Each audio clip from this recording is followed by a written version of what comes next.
Shalom Bapak Ibu yang terkasih di dalam Tuhan, kembali kita jumpa di dalam seri Refresh Your Mind and Soul. Dan hari ini kita akan terus memacu diri kita bersama-sama untuk mempelajari kebenaran firman Tuhan yang akan memberikan kepada kita pertumbuhan secara rohani. Bapak Ibu, kita akan bersama-sama melihat apa yang Tuhan mau katakan kepada kita pada hari ini lewat kebenaran firman Matius pasal yang ke-9 ayat 29 sampai yang ke-30. Matius pasal yang ke-9 ayat 29 sampai 30. Demikian firman Tuhan. Lalu Yesus menjamah mata mereka sambil berkata, "Jadilah kepadamu menurut imanmu." Maka meleklah mata mereka, dan Yesus pun dengan tegas berpesan kepada mereka, katanya, "Jagalah supaya jangan seorang pun mengetahui hal ini." Bapak Ibu yang terkasih di dalam Tuhan, sungguh aneh rasanya waktu kita melihat ayat ini. Dan kemudian di dalam ayat ini dituliskan bagaimana Yesus mengatakan kepada orang yang matanya baru disembuhkan, yang baru dicelupkan itu. Yesus mengatakan, "Jagalah supaya jangan seorang pun mengetahui hal ini." Orang biasanya untuk hal-hal yang spektakuler yang dia lakukan, orang biasanya ingin untuk orang lain tahu. Orang biasanya pengen untuk orang-orang mengetahui hal-hal besar yang dilakukan oleh seseorang. Sehingga sebisanya mungkin orang-orang yang melakukan hal-hal yang dianggap spektakuler ini akan menjadi terkenal, akan menjadi terkemuka karena apa yang mereka lakukan itu. Tapi berbeda dengan Yesus. Waktu Yesus mencelikan mata orang yang buta dan orang itu melihat, dia malah mengatakan, "Jangan katakan kepada siapapun, untuk tidak seorang pun tahu hal ini." Secara manusia dia hanya manusia biasa yang sebenarnya memiliki naluri, juga ingin menjadi terkenal, ingin dianggap hebat, ingin dianggap luar biasa. Sama seperti kita, rata-rata manusia-manusia pada umumnya. Hal ini penting untuk kita pelajari dan kita cari tahu kenapa demikian.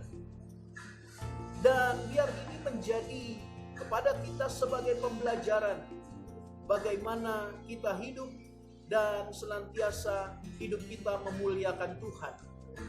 Bapak Ibu yang terkasih, Yesus mengatakan kepada dua orang yang buta itu, jagalah supaya jangan seorang pun mengetahui hal ini. Itu punya maksud. Dia memang tidak mau untuk orang-orang mengetahui apa yang dia kerjakan, apa yang dia lakukan berkaitan dengan mukjizat dan hal-hal supranatural lain yang dia kerjakan. Banyak ayat-ayat yang mengatakan bagaimana Yesus berpesan untuk orang lain tidak perlu mengetahui hal-hal yang besar yang dia kerjakan.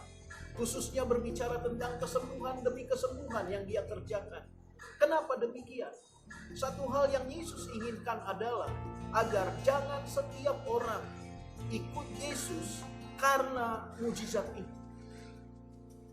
Agar setiap orang dalam mengiring Yesus bukan karena untuk mendapatkan sesuatu yang membuat mereka merasa nyaman.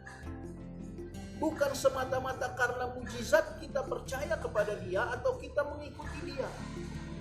Yesus mau bahwa seseorang dalam mengiring dia atau mengikuti dia itu didasari karena mengasihi dia. Dan juga didasari karena rasa percaya kepada dia. Itu sebabnya Bapak Ibu yang terkasih, mari kita belajar dari hal ini. Coba cek diri kita masing-masing. Apakah kita saat ini dalam mengiring Tuhan, mengiring dia karena kita tahu dia mampu melepaskan kita dari masalah, dia mampu membuat hidup kita terberkati, dia mampu untuk membuat kita menjadikan dunia ini seakan-akan menjadi tempat yang nyaman bagi kita. Kalau itu yang ada di dalam hati kita dalam mengiring Tuhan, sebagai hamba Tuhan saya mau mengatakan, bertobat. Mari arahkan hati dan pikiran kita saat kita mengiring Tuhan, saat kita mengikuti dia, itu didasari oleh karena satu sikap, kita mengasihi dia, dan kita tidak bisa membalas kasihnya yang besar di dalam kehidupan kita. Tidak ada satu hal apapun yang bisa kita lakukan untuk membalas kebaikan Yesus. Dia begitu baik dalam hidup kita, memberikan nyawanya bagi kita. Dia memberikan hidupnya bagi kita. Sehingga Bapak, Ibu, dan saya, kita memiliki kehidupan yang kekal di dalam Yesus. Jadi Bapak Ibu yang terkasih di dalam Tuhan, mari kita bersama-sama merenungkan hal ini di dalam hidup kita.